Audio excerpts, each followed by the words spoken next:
Moi, j'ai décidé de faire cette vidéo sur l'endométriose, sur mon parcours d'endométriose, parce que c'est ce qui m'a manqué en fait quand j'étais malade et qu'on m'a diagnostiqué avec le mot endométriose. Je savais déjà pas trop ce que ça voulait dire de un, et de deux, j'avais aucun concept auquel me repérer pour savoir quoi faire en fait avec cette maladie. Parce qu'il y a tellement d'endométriose différentes, mais on n'en parle pas assez, que c'est important, je pense, d'ouvrir la parole à ce sujet-là, parce que si c'est normal, hein, c'est des symptômes qui sont pas toujours très glamour, duquel on n'a pas envie de parler. Mais l'endométriose, ça peut être la cause de tellement de maux différents. Ça peut être la cause de maux urinaires, ça peut être la cause de troubles de digestion, ça peut être la cause de troubles sexuels, ça peut être la cause de juste douleurs du ventre, etc.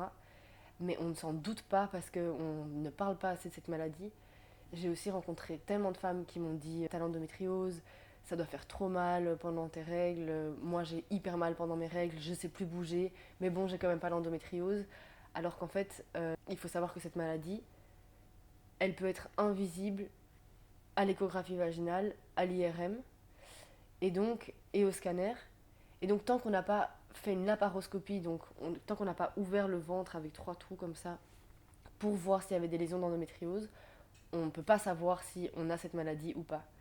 Et il y a trop de gynécologues ou médecins qui encore maintenant disent ah ouais ben les règles ça fait mal, c'est normal.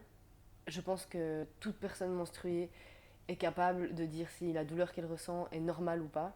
À partir du moment où on est dans une errance médicale et qu'on passe des années ou des mois à essayer de trouver la cause de notre mal-être et à se battre avec des antidouleurs pour essayer de fonctionner plus ou moins normalement et de continuer à vivre alors qu'on a juste une douleur intolérable, c'est qu'il y a quelque chose qui ne va pas et qu'il y a quelque chose derrière cette douleur. Et tant qu'on n'a pas ouvert le ventre de cette personne, on ne peut pas lui dire non, vous n'avez pas l'endométriose. C'est hyper important de se rendre compte que si on crève de mal et qu'on n'arrive plus à fonctionner, notre douleur, elle est légitime, elle n'est pas créée. Et c'est pas parce que notre douleur vient des règles que c'est normal et qu'il faut l'accepter à tout prix et qu'il faut la combattre, quoi, la vaincre. Il faut savoir qu'elle est partout, elle touche plus d'une femme sur 10. Et enfin, une personne menstruée sur 10. Et donc, moi, j'aurais bien aimé avoir des témoignages parce que c'est parfois des. En tout cas, moi, les symptômes que j'ai, c'est pas des symptômes très glamour. Les crises que j'ai eues, ça a touché à mon côlon, etc. Ou c'était après avoir été aux toilettes, donc c'était pas des choses dont j'avais vraiment envie de parler, mais en même temps, c'est essentiel parce que on va pas se taper la double peine de la douleur et en plus de la honte de la douleur qu'on n'a juste pas choisi.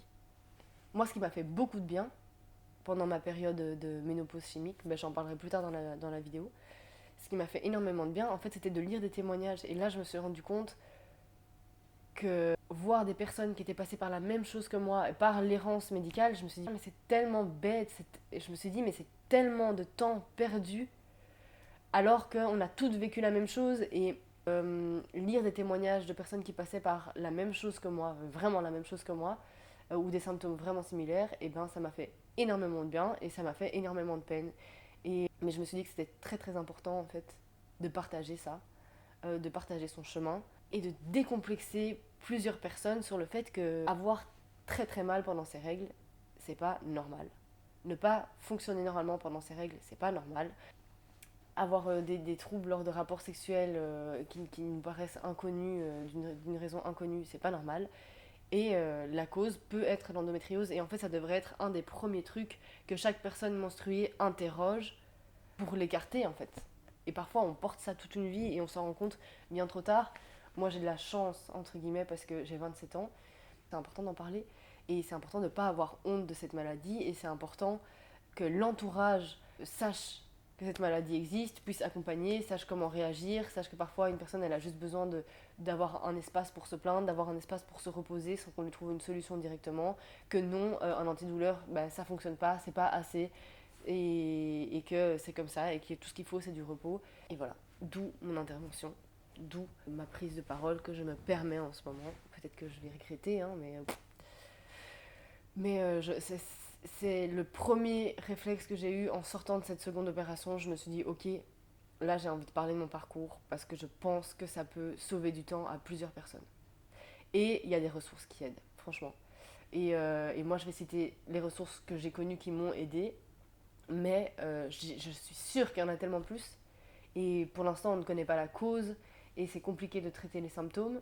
Mais, euh, mais il faut pouvoir trouver le médecin traitant qui te prend en sérieux, la gynécologue ou le gynécologue qui te prend en sérieux et qui t'accompagne dans ta douleur et qui comprenne la douleur et l'étendue de la douleur et jusqu'où ça va.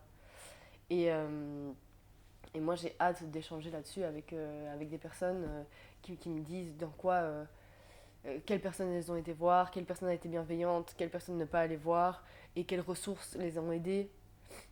Voilà, d'où ma vidéo.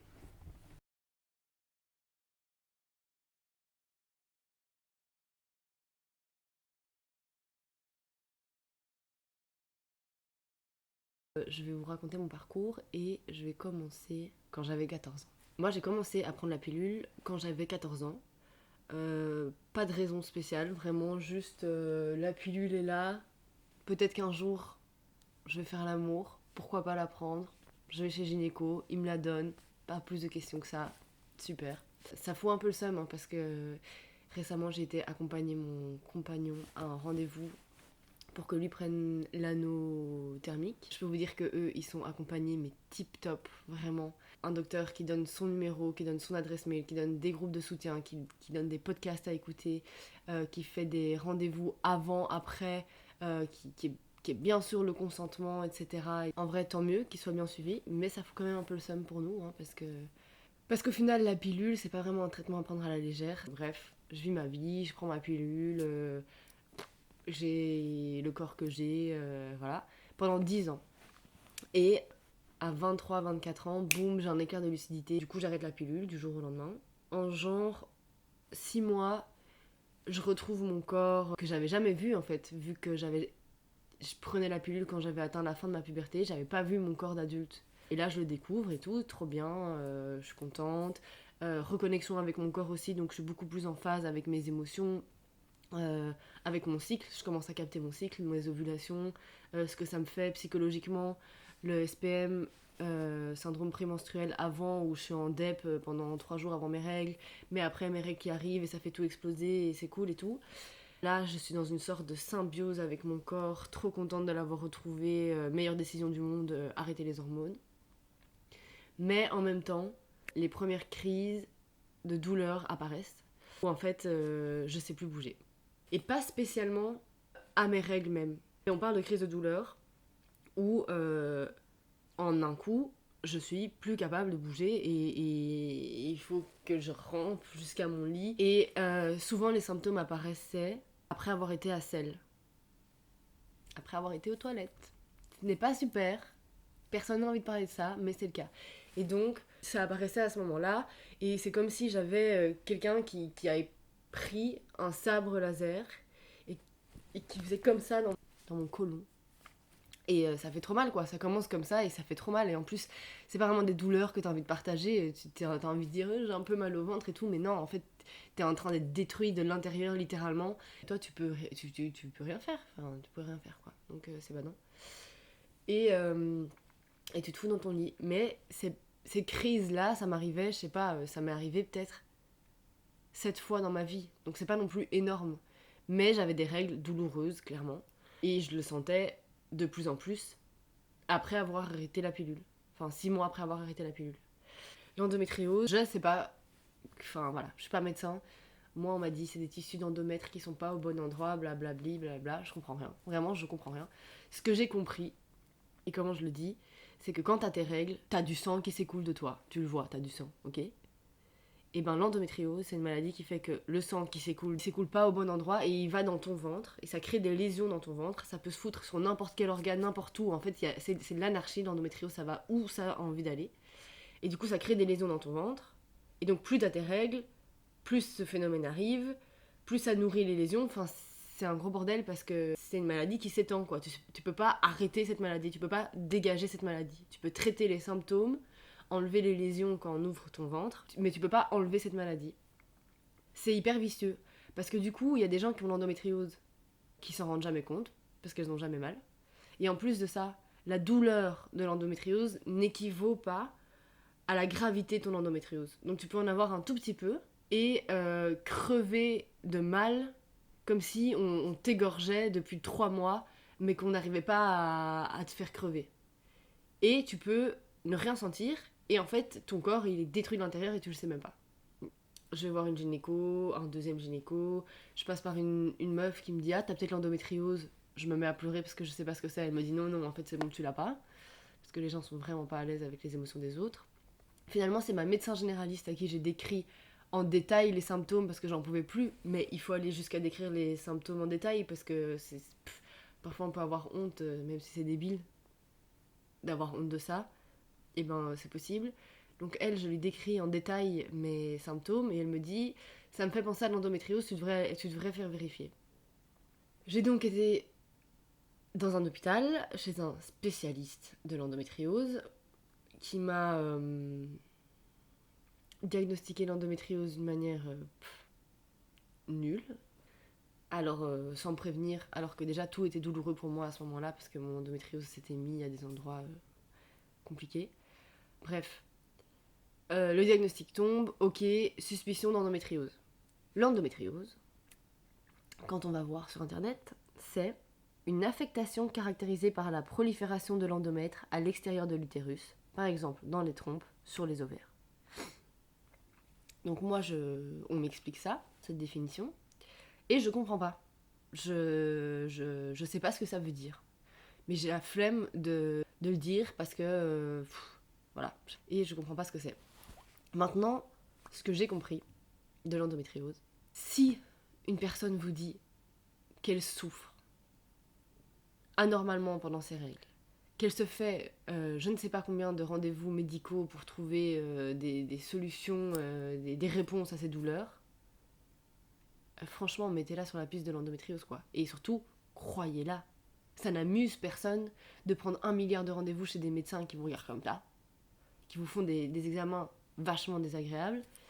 Et voilà, qu'on ne perde pas notre temps et qu'on accompagne les gens dans la douleur. Moi, c'est ça que j'aurais aimé avoir, en fait. Donc là, on me dit, tu as l'endométriose, on suspecte que tu as l'endométriose. Tant qu'on n'ouvre pas ton ventre, on peut pas savoir. Et on me dit, la réponse à ça, c'est de prendre la pilule en continu, donc recommencer les hormones. Et voilà, ça c'est la réponse à tes problèmes. Et moi je dis, bah non, en fait ça ne me va pas du tout comme solution. J'ai arrêté les hormones, c'était la meilleure décision de ma vie, je reconnais mon cycle, Et en plus, en arrêtant les hormones, je me rendais compte que j'étais pas en dépression pendant que je prenais la pilule, mais quand même, j'étais pas en accord avec ce que je vivais. Donc bref, je voulais plus reprendre d'hormones. Cette solution, pour moi, n'en était pas une. Tout simplement. Je vais voir d'autres spécialistes qui me disent oui, la réponse, c'est la pilule en continu. Ou alors, on fait l'opération, on ouvre votre ventre pour voir s'il y a vraiment l'endométriose. Et s'il y en a, on enlève tout au laser. Mais le problème avec cette solution, c'est que on conseille ça uniquement aux femmes qui veulent avoir des enfants. Parce que de toute façon, si on fait ça, comme l'endométriose, c'est pas une maladie qui part, qu'on arrive à enlever, on arrive juste à enlever les symptômes, et bien si on vous ouvre, on vous fait une anesthésie générale, on vous fait une opération, quoi, et qu'on vous enlève tout ça, ça va revenir à un moment. Parce que l'endométriose, c'est une maladie qui s'étend et ça revient, quoi. Donc en fait, on me donne vraiment pas beaucoup de solutions. Les gynécologues chez qui je me tourne me disent mais voilà, la pilule en continu, c'est pas très grave, vous l'avez déjà pris, il n'y a pas vraiment d'effet secondaire, c'est le prix à payer pour avoir un enfant, faites du yoga, vraiment j'ai tout entendu.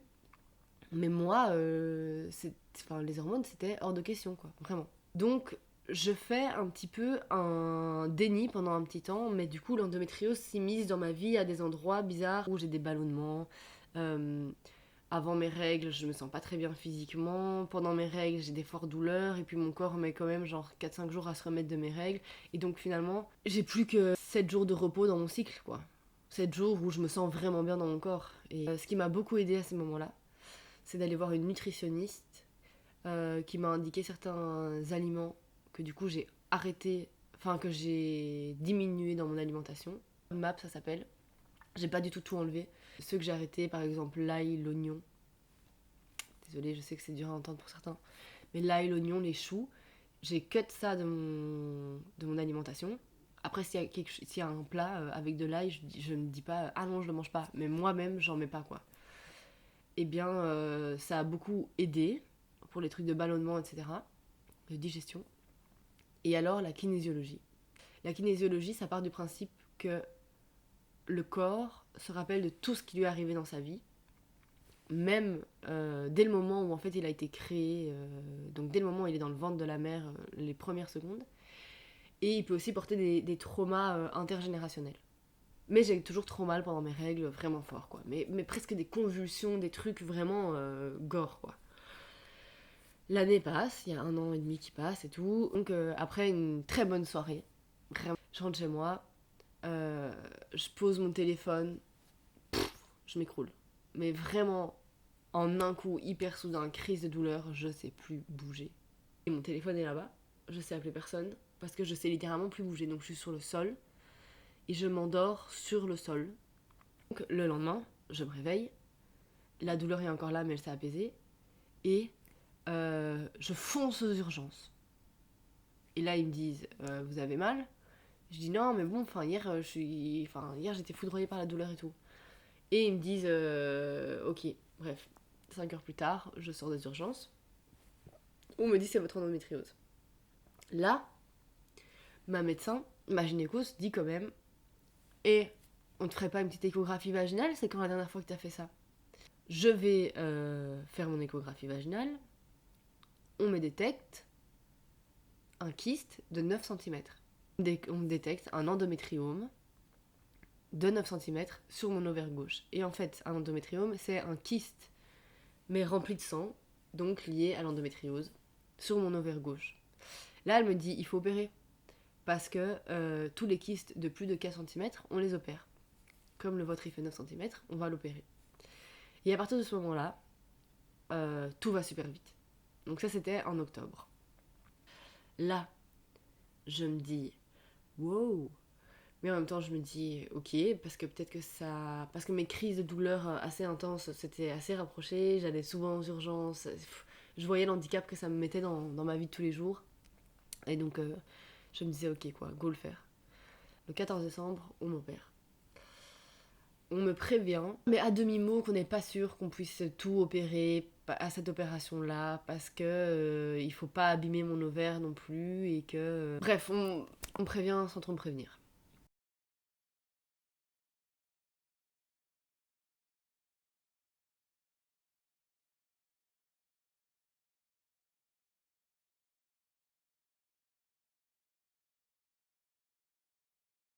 Le 14 décembre, je me fais opérer.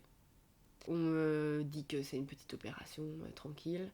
Vraiment dans la désinformation la plus totale. J'ai rendez-vous avec un anesthésiste 1 semaine avant. Le gars, il a quand même réussi à me dire que si mon bras dormait pendant la nuit, j'avais peut-être de l'endométriose dans le bras. Donc autant vous dire que j'étais tout à fait rassurée par la team qui me prenait très au sérieux dans ma douleur. Je me suis fait opérer, je me suis réveillée, j'ai jamais eu aussi mal. Vraiment, j'ai jamais eu aussi mal. C'était comme si je venais de faire 1 milliard d'abdos et que tout mon corps était ultra contracté. Enfin, vraiment, mon corps a pas du tout réagi bien à cette opération. C'était super compliqué. Après ça, je suis remontée dans ma chambre. Le médecin est arrivé genre 5 heures plus tard pour me dire que l'opération s'était passée, qu'en fait j'avais pas un kyste de 9 cm mais 2 kystes, les uns à côté des autres sur mon ovaire, ils avaient pu en percer un et l'aspirer, mais que l'autre il était trop solidifié à la paroi de mon ovaire et qu'on risquait trop d'abîmer mon ovaire si on l'attaquait maintenant, et que donc non, il fallait prendre un traitement. Euh, Pendant 3 mois, on allait me mettre sous ménopause chimique et me donner en même temps la pilule en continu. Alors,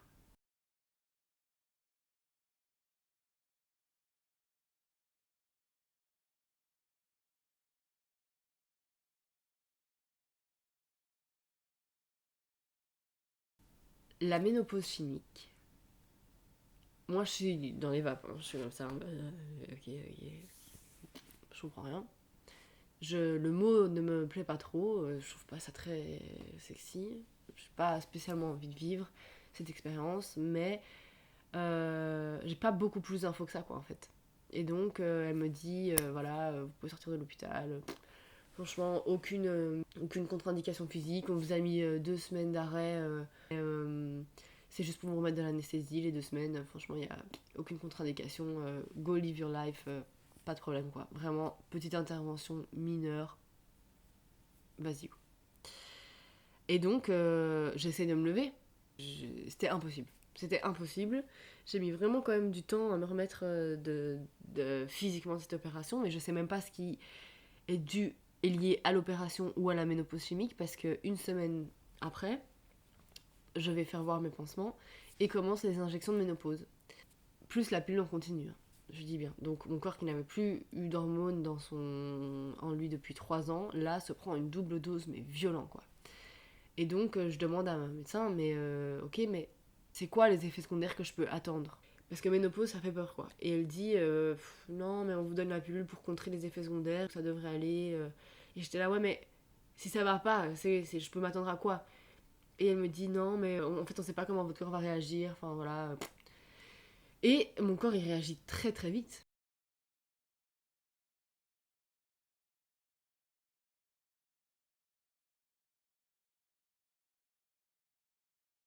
Je me fais injecter le jour même ou le lendemain, je sais plus, mais j'ai des accès de rage, mais terribles.